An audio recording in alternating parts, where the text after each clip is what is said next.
કેમ છો વિદ્યાર્થી મિત્રો?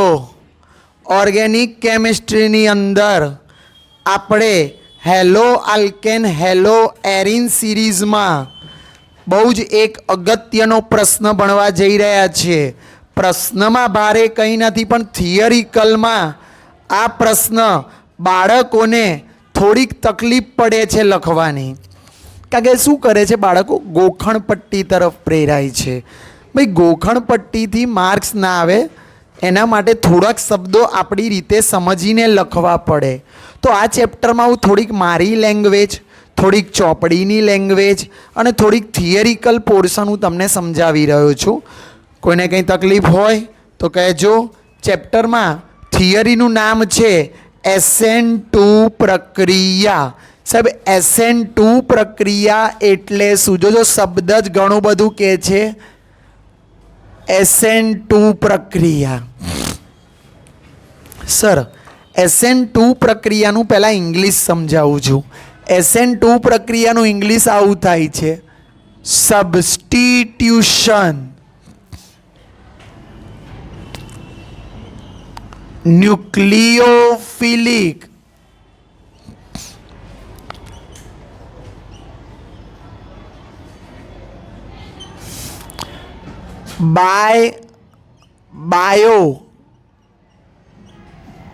બાયમોલેક્યુલર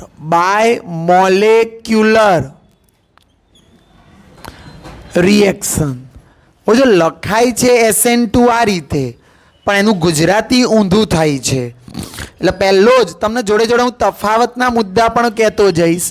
ભાઈ બાયમોલેક્યુલર એને ગુજરાતીમાં કહેવાય બાયને દ્વિ, અને મોલેક્યુલરને આપણે કહીશું આણવીય. બીજો શબ્દ છે ન્યુક્લિયોફિલિક. યાદ કરો, કેન્દ્રાનુરાગી શબ્દ સાંભળજો, કેન્દ્રાનુરાગે. અને સબસ્ટિટ્યુશન તો વિસ્થાપન, અને પ્રક્રિયા એટલે રિએક્શન. એટલે આનું આખું ગુજરાતી દ્વિઆણવીય, કેન્દ્રાનુરાગી, વિસ્થાપન પ્રક્રિયા. કેટલાકના મગજમાં ચાલુ થઈ ગયું છે સાહેબ, થોડી થોડી તો અમને ખબર પડવા માંડી આમાં. કે યાદ કરો SN1 એને એક આણવીય કહેતા હતા, એટલે પ્રક્રિયાનો વેગ ફક્ત એક જ પ્રક્રિયકની સાંદ્રતા પર આધાર રાખતો હતો. તો અહીંયા કેટલા પ્રક્રિયકની સાંદ્રતા ઉપર આધાર રાખશે વિદ્યાર્થી મિત્રો? દ્વિ છે. દ્વિનો અર્થ શું થાય? બે. એટલે આને કહીશું આપણે દ્વિઆણવીય કેન્દ્રાનુરાગી વિસ્થાપન પ્રક્રિયા. જોડે જોડે હું તમને પ્રક્રિયા સમજાવતો જઈશ, સાથે સાથે આપણે કેટલાક મુદ્દા પણ એડિશનમાં લખતા જઈશું. ચલો, હું પ્રયત્ન એવો કરીશ કે તફાવતના પ્રમાણે મુદ્દા લખાઈશ. થોડુંક સ્કીપ થઈ જાય તો ગભરાતા નહીં. એટલું લખો તોય 4 માર્ક્સના પ્રશ્નમાંથી તમને 3 માર્ક્સ તો આપે જ. બાકી તમે તમારી રીતે ફૂલ્લી તૈયારી કરો તો 4માંથી 4 મેળવી શકશો. હવે પહેલી આમાં પ્રક્રિયાની વાત કરું તો આલ્કાઇલ હેલાઇડ લઈશું. સાહેબ આલ્કાઇલ હેલાઇડ એટલે શું? તો RXમાં હું આવું ના લઈ શકું, CH3Cl. આલ્કાઇલ હેલાઇડ એટલે કયો લઈશ? CH3Cl. આનું બીજું નામ શું થાય? ક્લોરોમિથેન. એની પ્રક્રિયા હું પ્રબળ કેન્દ્રાનુરાગી પ્રક્રિયક લઈશ. તો કેન્દ્રાનુરાગી પ્રક્રિયક. વિદ્યાર્થી મિત્રો, આની અંદર કેન્દ્રાનુરાગી પ્રક્રિયક કયો વાપરીશું? તો સોડિયમ હાઇડ્રોક્સાઇડ. જો Na+ કાઢો તો OH શું થાય? માઇનસ. ફરી સમજાવવું પડશે, કેન્દ્રાનુરાગી પ્રક્રિયક એટલે શું? કેન્દ્ર તરફ આકર્ષણ ધરાવનાર. કેન્દ્ર પોઝિટિવ, એની તરફ આકર્ષણ ધરાવનાર નેગેટિવ. એટલે આપણે લઈએ છીએ OH-. તો આ પ્રબળ કેન્દ્રાનુરાગી પ્રક્રિયકની આપણે પ્રક્રિયા કરીએ છીએ. શું બનશે વિદ્યાર્થી મિત્રો? તો આનાથી 2 વસ્તુ બનશે. આની ઉપર એટેક કરે ને વિસ્થાપન છે એટલે Cl ને હટાવે, OH દાખલ થાય. શું બને વિદ્યાર્થી મિત્રો? મિથેનોલ. એક તમારો મિથેનોલ બનશે અને બીજો વિદ્યાર્થી મિત્રો શું બને તો આપણે બધામાં Cl દૂર કર્યો તો SN1 Cl માઇનસ એટલે એને કહીશું ક્લોરાઇડ આયન અને આ ક્લોરાઇડ આયન એ શેના તરીકે વર્તે છે તો યાદ રાખજો એને અવશિષ્ટ સમૂહ કહેવાય. કયો સમૂહ કહેવાય? અવશિષ્ટ સમૂહ. એટલે આ બે વસ્તુ બનશે. હવે ચલો આ તો મેં તમને થિયરિકલ શબ્દ ચલાવ્યો. હવે સાહેબ આની પ્રક્રિયા સમજાવો. તો પ્રક્રિયા સમજીએ છીએ. CH3Cl જો વિદ્યાર્થી મિત્રો પ્રક્રિયા લખવાનો પ્રયત્ન કરીએ છીએ. C હું અહીંયા શું લઈ રહ્યો છું? Cl. H કેટલા છે? 3. તો સાહેબ 3H સીધા લખી દો, નો પ્રોબ્લેમ, લખાય. પણ આપણે 3 ડાયમેન્શનમાં આને લખીએ. સર 3 ડાયમેન્શન એટલે તમે લોકો ભણી ગયા છો વેજ એન્ડ ડેશ ફોર્મ્યુલા. આ તમારું સમતલની અંદર છે CCl અને CH. હવે જો તમારી આ ડેશ ફોર્મ્યુલા છે, આ ડેશ કહેવાય, આને અહીંયા લખું છું એને વેજ કહેવાય. ડેશ છે વેજ ફોર્મ્યુલા, ડેશ ફોર્મ્યુલા. આની અંદર પણ 2H. તો સાહેબ આનો અર્થ શું થાય? તો જુઓ આ સમતલની અંદરની તરફ જાય. સમતલની ક્યાં જાય? અંદરની તરફ. એટલે સમતલની અંદર તરફ જાય છે, જ્યારે આ H સમતલની બહાર આવે છે. તો અહીંયા તમારી સામે આ એક ક્લોરોમિથેન છે. ક્લોરોમિથેનની અંદર આ સમતલમાં છે.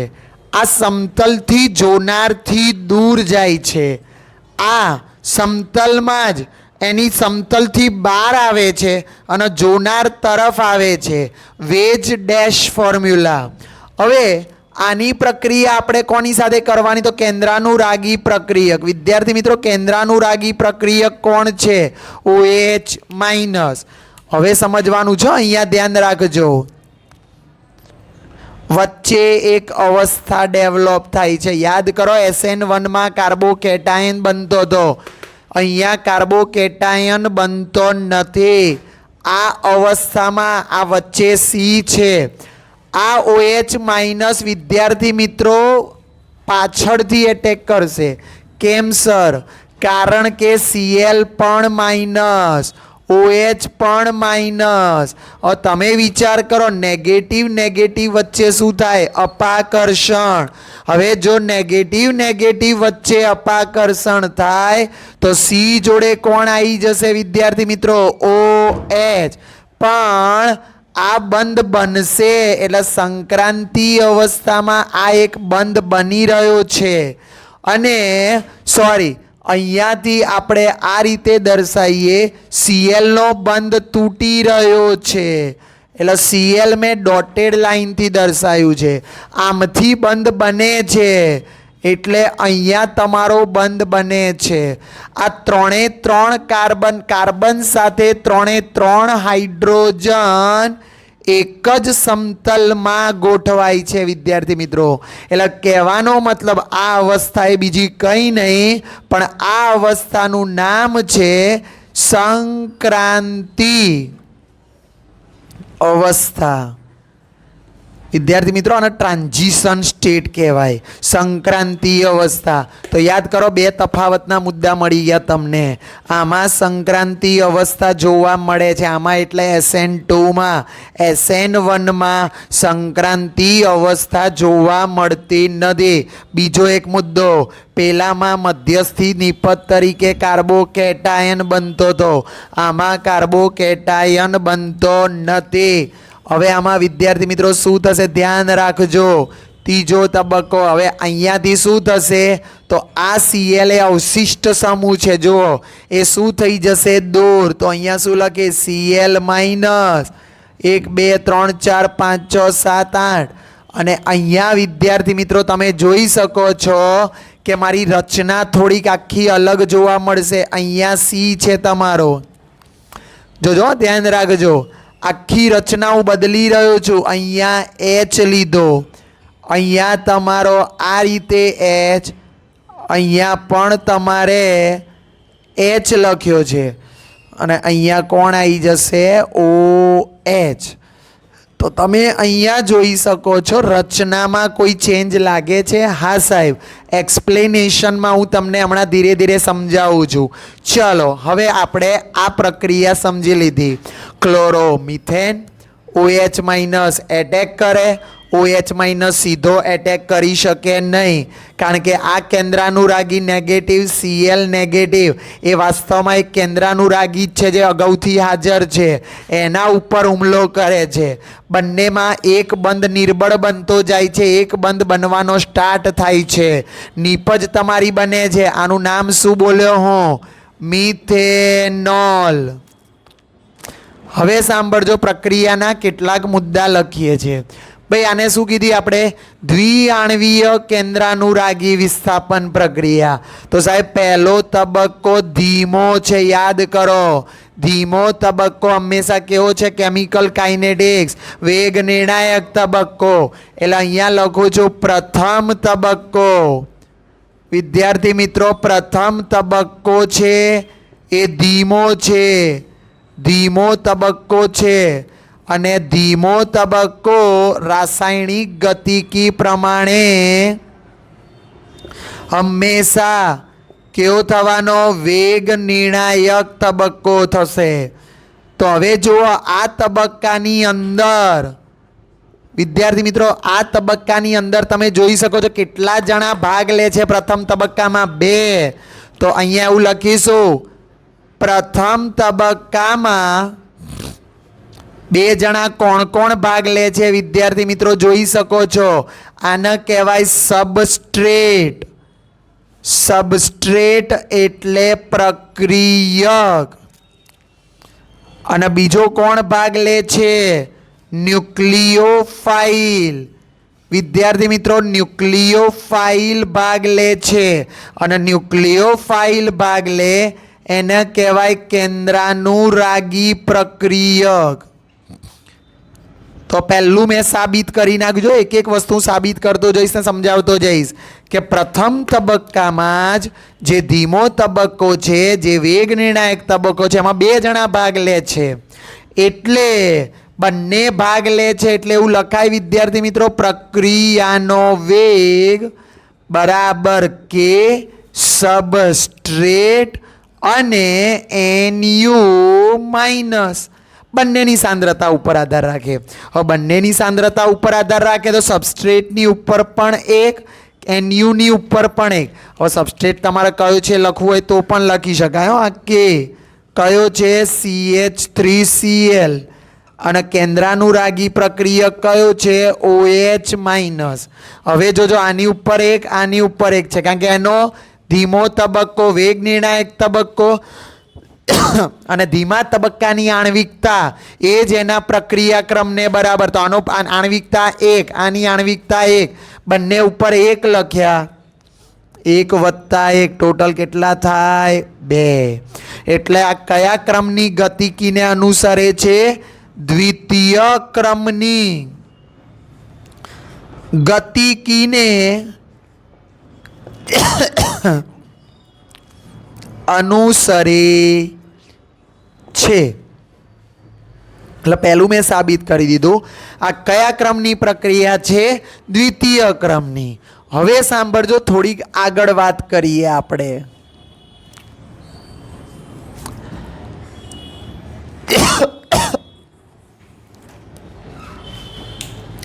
હવે આગળ જઈએ વિદ્યાર્થી મિત્રો, તો એની અંદર સમજજો તમે કે પહેલું કામ શું થાય છે?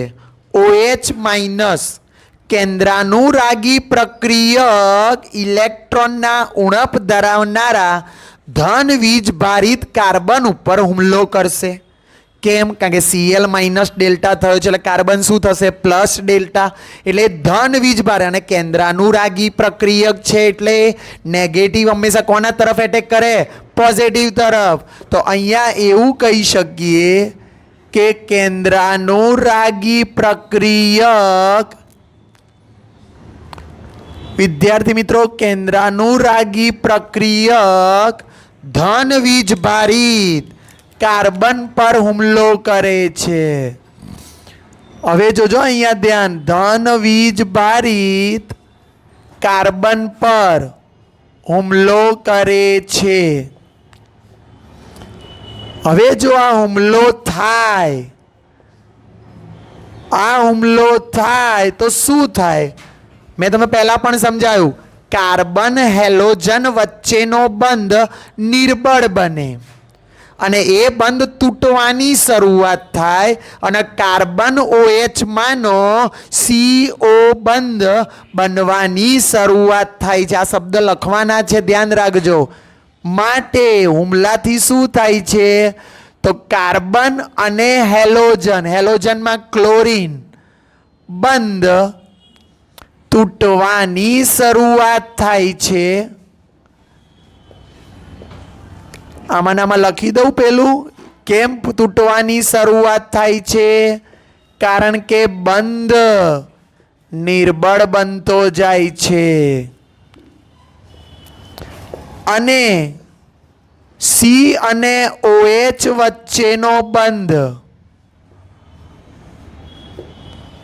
બનવાની શરૂઆત થાય છે. એટલે આમાં એક બંધ તૂટે છે અને એક બંધ બને છે. COH બંધ એટલે એમાં કયો બંધ ડેવલપ થાય ખબર છે? C અને O વચ્ચેનો બંધ ડેવલપ થાય છે, જે તમે જોઈ શકો છો. પણ તમે જોઈ શકો છો આ આંશિક રીતે બંધ બની રહ્યો છે, આ પણ આંશિક રીતે બંધ બની રહ્યો છે. એટલે કહેવાનો મતલબ C અને Cl બંધ અને CO અને O બંધ આંશિક રીતે જોડાયેલા છે. પરફેક્ટલી ડાર્ક લાઈન બતાવી છે મેં, જોવો જો તમે. ના, જો ડાર્ક લાઈન બતાવું તો એનો મતલબ એ બંધ બની ગયો છે. પણ અહીં કયા બે બંધ આંશિક રીતે બને છે? C અને Cl વચ્ચે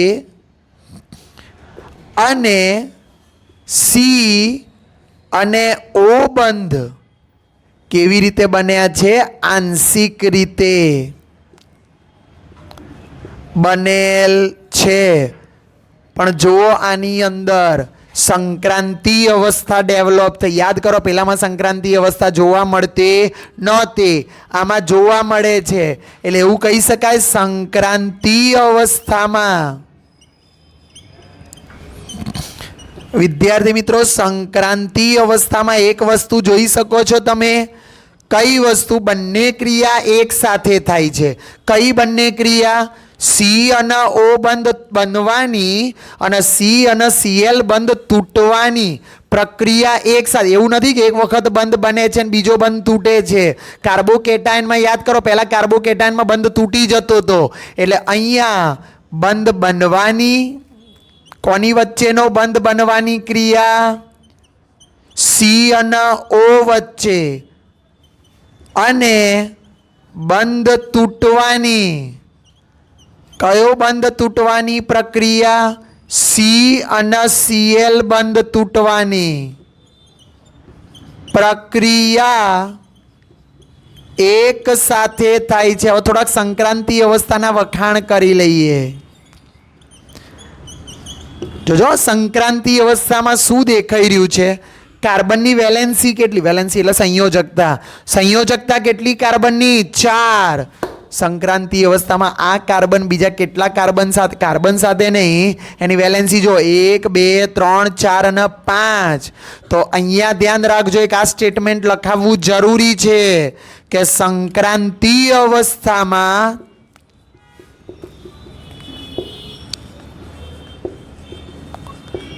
કાર્બન પરમાણુ એ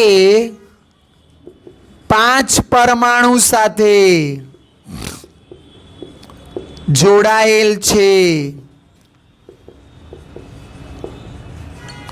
હવે 5 પરમાણુ સાથે જોડાય તો વિચારો, એ અવસ્થા અસ્થાયી હોય વિદ્યાર્થી મિત્રો, પેન્ટાવેલેન્ટ અસ્થાયી છે. એટલે હવે લોજિકલી શું આ લાંબો સમય ટકશે? તો તો સહેજ પણ ના ટકે. અસ્થાયી હંમેશા પ્રયત્ન શું કરવા પ્રયત્ન કરે? સ્થાયી થવા. તો શું આ અસ્થાયી ત્યાંનો ત્યાં પડ્યો રહેશે? ના, એ હવે સ્થાયી બનવા માટે CCl બંધ તૂટવાનો ચાલુ થશે અને COH બંધ બનવા. આની આ જ વાત કરી રહ્યા છે આ લોકો. પછી બીજી વાત, કેન્દ્રાનુરાગી પ્રક્રિયક એ ક્યાંથી એટેક કરે છે? તો પાછળથી. તો એવું કહી શકાય અહીં સંક્રાંતિ અવસ્થામાં 3 કાર્બન હાઇડ્રોજન બંધ કેવા સમતલમાં ગોઠવાયા છે? કાર્બન હાઇડ્રોજન એક જ સમતલમાં ગોઠવાયેલ છે. બીજું, કેમ આમાં ઇન્વર્ઝન જોવા મળે છે? સાહેબ, ઇન્વર્ઝન એટલે શું? તો વિન્યાસનું વ્યુત્ક્રમણ. ઇન્વર્ઝન શબ્દ ઇંગ્લિશ વર્ડ છે, ગુજરાતીમાં એને કહેવાય અહીં વિન્યાસનું વ્યુત્ક્રમણ જોવા મળે છે. એને એક બીજો શબ્દ કહું, ઇન્વર્ઝન. સાહેબ, વિન્યાસનું વ્યુત્ક્રમણ જોવા મળે છે એવું તમે કઈ રીતે કહી શકો? તો તમે જોઈ શકો છો કે OH- કેન્દ્રાનુરાગી પ્રક્રિયક પણ ઋણ વીજભારિત. પહેલા અગાઉથી હાજર જે કેન્દ્રાનુરાગી પ્રક્રિયક નેગેટિવ ચાર્જ એ પણ ઋણ વીજભારિત. તો OH- સીધો અગાઉથી હાજર રહેલા કેન્દ્રાનુરાગી પ્રક્રિયક પર હુમલો કરી શકતો નથી. લખી દઈએ, કેન્દ્રાનુરાગી પ્રક્રિયક OH- અગાઉથી હાજર Cl- પર હુમલો કરી શકતો નથી. કેમ નથી કરી શકતો? હવે લખવાની જરૂર નથી, કારણ કે બંને નેગેટિવ ચાર્જ છે અને નેગેટિવ ચાર્જ વચ્ચે શું થાય? અપાકર્ષણ, રિપલ્સન થાય. એટલે આ પ્રક્રિયા આમ નહીં. એટલે શું જોવા મળે છે? વ્યુત્ક્રમણ જોવા મળે છે. અને વ્યુત્ક્રમણ એટલે તમે સમજી ગયા છો. હવે આજનો બેસ્ટ બીજો એક MCQ નીકળી રહ્યો, ધ્યાન રાખજો આમાંથી. હવે થાય છે શું સાહેબ? Cl- તો દૂર થઈ રહ્યો છે, એને અવશિષ્ટ સમૂહ એટલે અહીંયા લખ્યો છે કે બંધ તૂટતો જાય છે, આનો બંધ બનતો જાય છે. હવે આની અંદર જે મિથેનોલ બન્યો, તમે જોજો, અહીંયા ધ્યાન રાખવાની જરૂર. તમે છત્રી જોઈ હશે તો છત્રીની અંદર આ દંડો છે એ આપણે પકડીએ છીએ અને વરસાદ આવી રહ્યો છે એટલે જે અંદરના જે ત્રાંસા ભાગ છે એ મારા આ રીતે છે. તો તમે અહીંયા ઇમેજિન કરો, મારી જોડે આ Cl- વરસાદ સ્વરૂપે છે, આ જે H છે મેં છત્રી સ્વરૂપે પકડ્યો છે અને આ તમારો, જો તમને દોરીને પણ બતાવું, છત્રી જેવો ભાગ દેખાય છે, તમારી છત્રી જેવો ભાગ. તો આ છત્રી અત્યારે મારે વરસાદ આવી રહ્યો છે, તો એ વરસાદ આવી રહ્યો છે જ્યારે અહીંયા જુઓ નીપજની અંદર તમારું વ્યુત્ક્રમણ બદલાઈ જાય છે. ઓકે, તો હવે જોઈ લો. પણ એવું થયું છે, પવન આવ્યો છે. પવન આવે એટલે જો મારો આ છત્રી પકડી છે, નીચેથી આમ થઈ ગઈ છે, આમ વરસાદ આમ આવી રહ્યો છું, આમ પકડીને ઊભો છું. પવન પાછળથી આવ્યો તો મારી છત્રી ઊંધી થઈ ગઈ. એટલે કહેવાનો મતલબ છત્રી કાગડો થઈ ગયો. તો આ તમને એવી પોઝિશન દેખાઈ રહી છે કે છત્રી કાગડો થઈ ગયો છે. આ ખાલી સમજવા માટે છે, આવું બધું લખો તો કોઈ ખોટું ના પાડે. તો અહીં છત્રી કાગડો થઈ ગયો છે તેવી રચના ડેવલપ થઈ રહી છે. તો અહીંયા લખી દઈએ, નીપજમાં છત્રી લખવું છે. આ રીતે સારું જવા તો નથી લખવું, આપણે સમજવા માટે સારું લાગે, બધું લખવાની જરૂર નથી. ચોપડીમાં લખ્યું છે ભાઈ, છત્રી કાગડો થઈ ગયો છે. ભારે પવનના કારણે છત્રીની દિશા બદલાઈ ગઈ છે. પણ આપણે દિશા બદલી પાછું કૌંસમાં લખ્યું છે છત્રી કાગડો થઈ ગયું છે. પણ તમે સમજી ગયા છો. એટલે એને કહેવાય વિન્યાસનો વ્યુત્ક્રમણ.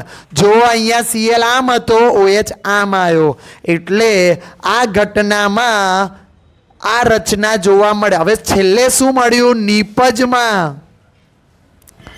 વિદ્યાર્થી મિત્રો, નિપજમાં મિથેનોલ બને છે અને પેલો અવશિષ્ટ સમૂહ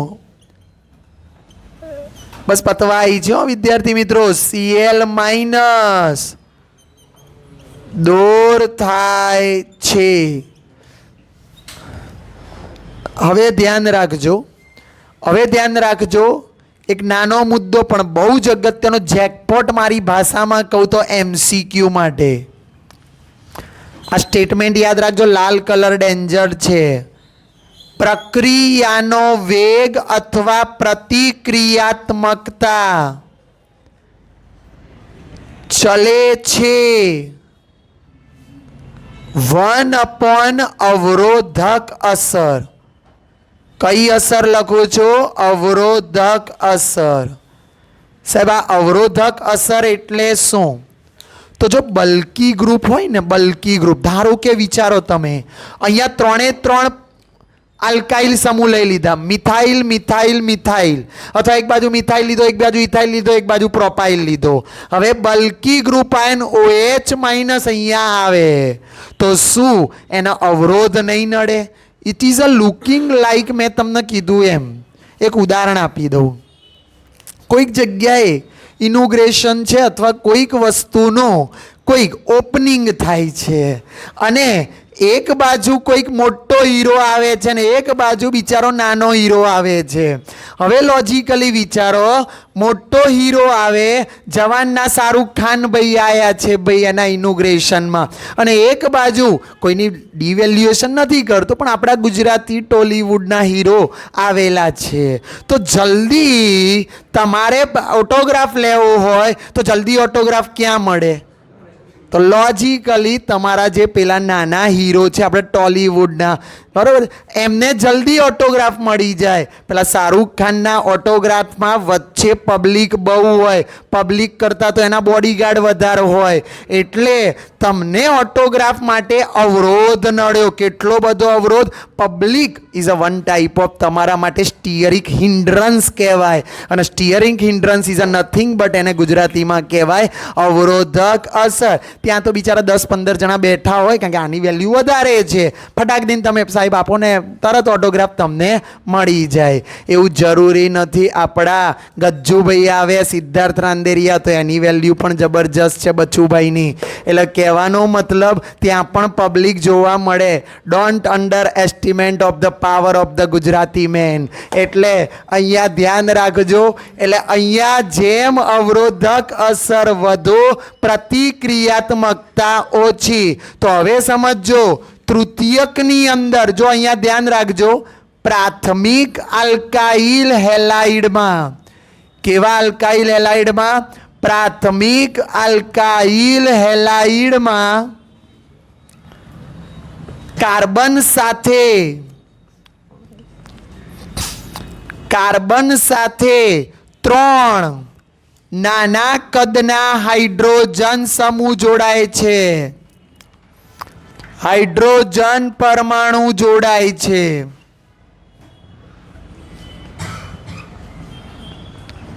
માટે કેન્દ્રાનુરાગી પ્રક્રિયક સરળતાથી પ્રક્રિયા કરે, કારણ કે એની અવરોધક અસર કેવી થાય છે વિદ્યાર્થી મિત્રો? ઓછી. બીજી વાત કરું, તૃતીયક આલ્કાઇલ હેલાઇડ,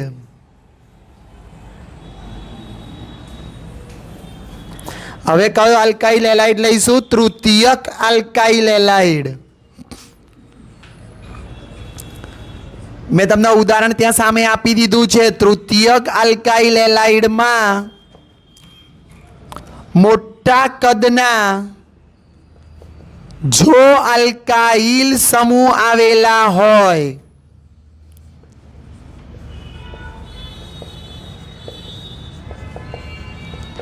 તો અવરોધક અસર વધુ માટે પ્રતિક્રિયાત્મકતા કેવી થશે વિદ્યાર્થી મિત્રો? ઓછી. તો આનો ક્રમ લખવો હોય મારે, પ્રતિક્રિયાત્મકતાનો ક્રમ, તો તમે આ લખી શકો વિદ્યાર્થી મિત્રો. તૃતીયક, સોરી ગંભીર ભૂલ, પ્રાથમિક ઇઝ અ ગ્રેટર દેન દ્વિતીયક ઇઝ અ ગ્રેટર દેન તૃતીયક. બરોબર છે. પ્રાથમિકની પ્રતિક્રિયાત્મકતા વધારે કારણ કે એની અવરોધક અસર ઓછી. ક્રમમાં લખીએ તો આવું લખાય CH3Cl is a greater then CH3CH2Cl is a greater then CH3 twice CH અને અહીંયા લખીશું Cl is a greater then CH3 thrice C અને Cl. તો આ દ્વિતીયક વેલેન્સી જોતા રહેજો, બાકી ભૂલ તો તમે કાઢશો જ. આગળ જઈએ. હવે આજનો એક ચોપડીમાં એક સ્ટેટમેન્ટ નથી આપ્યું પણ હું તમને લખાવવાનો પ્રયત્ન કરી રહ્યો છું. પેલામાં યાદ કરો, પ્રોટીક દ્રાવકો વાપરતા હતા 3: પાણી, આલ્કોહોલ, એસિટિક એસિડ. આમાં ધ્રુવીય તો ખરા જ પણ શબ્દ ધ્યાન રાખજો, અપ્રોટીક દ્રાવકો. શબ્દ સાંભળજો, ધ્રુવીય અપ્રોટીક દ્રાવકો. ક્વેશ્ચન થતો હશે અપ્રોટીક એટલે શું? તો જે ફંક્શનલ ગ્રુપની અંદર H ના આવે એને અપ્રોટીક કહેવાય. Sir example of this acetone. સૂત્ર શું થાય એસીટોનનો? CH3 C double bond O CH3 CH3 C double. ભાઈ આ ફંક્શનલ ગ્રુપમાં ક્યાંય H છે? ના. બીજો એક નામ આપું છું DMSO, ડાયમિથાઇલ સલ્ફોક્સાઇડ. સાહેબ DMSO નું સૂત્ર CH3 S double bond O અને અહીંયા લખીશું CH3 ડાયમિથાઇલ સલ્ફોક્સાઇડ. બીજી એક વાત કરીએ આની અંદર, છેલ્લી વાત, ધ્રુવીય. હવે તમે તફાવતના કેટલાક મુદ્દા કહી દઉં ફટાફટ. અરે હા, આમાં હજુ એક મુદ્દો લખી શકાય તમારે. ભાઈ પ્રતિક્રિયાત્મકતાનો એક ક્રમ તમારી જોડે છે. પ્રતિક્રિયાત્મકતાનો એક ક્રમ તમારી જોડે છે વિદ્યાર્થી મિત્રો. જે આગળ ભણી ગયા છે, જેટલી બંધ લંબાઈ વધારે, Ri is a greater than Rbr is a greater than Rcl is a greater than Rf. તો અહીં મેં તમને SN2 પ્રક્રિયામાં હજુ એક સ્ટેટમેન્ટ લખવું હોય તો લખી શકાય. ભાઈ લખવાનું તો ઘણું બધું લખી શકાય પણ જો આપણને બોર્ડે સિગ્નલ આપી દીધી કે બસ હવે ના લખશો, તો આની અંદર એક બીજો સ્ટેટમેન્ટ, આનું સંકરણ sp3 હતું, સંક્રાંતિ અવસ્થામાં એનું સંકરણ થઈ જાય છે sp2. યાદ રાખજો. એટલે sp3 સંકરણ આમાં sp2 માં કન્વર્ટ થાય છે, સંક્રાંતિ અવસ્થા જોવા મળે છે. તફાવતના ફટાફટ 2 મિનિટ મુદ્દા બોલું છું, યાદ રાખજો. કોઈ મુદ્દો રહી જાય તો તમે ધ્યાનમાં લેજો. પહેલો મુદ્દો યાદ રાખો, આ દ્વિઆણવીય કેન્દ્રાનુરાગી વિસ્થાપન પ્રક્રિયા, આ બાજુ SN1 છે. એક આણવીય કેન્દ્રાનુરાગી વિસ્થાપન પ્રક્રિયા, આમાં પ્રક્રિયાનો વેગ બંનેની સાંદ્રતા ઉપર આધાર રાખે. પ્રક્રિયક અને કેન્દ્રાનુરાગી પ્રક્રિયક, આમાં પ્રક્રિયાનો વેગ ફક્ત પ્રક્રિયકની જ સાંદ્રતા ઉપર આધાર રાખે, કેન્દ્રાનુરાગી પ્રક્રિયકની સાંદ્રતા ઉપર આધાર રાખતો નથી. આની અંદર મધ્યવર્તી નિપજ જોવા મળે છે જેને કાર્બોકેટાઇન કહે છે. આમાં મધ્યવર્તી મધ્યવર્તી નિપજ જોવા, સોરી ભૂલ થઈ ગઈ, અહીંયા મધ્યવર્તી નિપજ જોવા મળતી નથી. અહીંયા મધ્યવર્તી નિપજ જોવા મળે છે જેને કાર્બોકેટાઇન કહે છે. અહીં સંક્રાંતિ અવસ્થા જોવા મળે છે. અહીં સંક્રાંતિ અવસ્થા જોવા મળતી નથી. પ્રક્રિયાનો વેગ કાર્બોકેટાઇનની સાંદ્રતા પર આધાર રાખતો નથી. પ્રક્રિયાનો વેગ કાર્બોકેટાઇનની સાંદ્રતા ઉપર આધાર રાખે છે. આની અંદર ધ્રુવીય પ્રોટીક દ્રાવકો નહીં પરંતુ અધ્રુવીય પ્રોટીક દ્રાવકો જેવા કે ડીએમએસઓ અને એસિટોન વપરાય છે. આની અંદર ધ્રુવીય પ્રોટીક દ્રાવકો જેવા કે એસિટોનની જગ્યાએ આપણે ત્યાં એસિટિક એસિડ લઈશું, આલ્કોહોલ લઈશું અને પાણી લઈશું. આની પ્રતિક્રિયાત્મકતાનો ક્રમ પ્રાથમિક, દ્વિતીયક, તૃતીયક છે. આની પ્રતિક્રિયાત્મકતાનો ક્રમ તૃતીયક, દ્વિતીયક, પ્રાથમિક છે. હજુ ઘણા બધા મુદ્દા લખી શકાય પણ મેં મેઇન 6 મુદ્દા, તફાવતના મુદ્દા તમને પૂછાય તો તમે આ લખી શકો છો. તો વિદ્યાર્થી મિત્રો અહીંયા આપણે SN2 પ્રક્રિયા પૂર્ણ કરી. સ્ક્રીનશોટ પાડી લેજો. ઘણા બધા સહેલી લેંગ્વેજમાં મેઇન મુદ્દાને ઇન્વોલ્વ કર્યા છે. અને છેલ્લે એક શાયરી નાની કહી દઉં છું, કંઈ લાગુ વળતી ને, જિંદગીની શાયરી છે તો યાદ રાખજો. सफ़र का मज़ा लेना है, सफ़र का मज़ा लेना है तो सामान कम रखो. सफ़र का मज़ा लेना है अगर तो सामान कम रखो. अगर ज़िंदगी का मज़ा लेना है तो अरमान कम रखो. तो યાદ રાખજો આ શાયરી લાઈફ ઉપર છે, બહુ મોટી નથી પણ એક વ્યક્તિએ કીધી લે છે ને હું કહું છું. તો થેન્ક યુ વેરી મચ. અહીંયા મળીએ.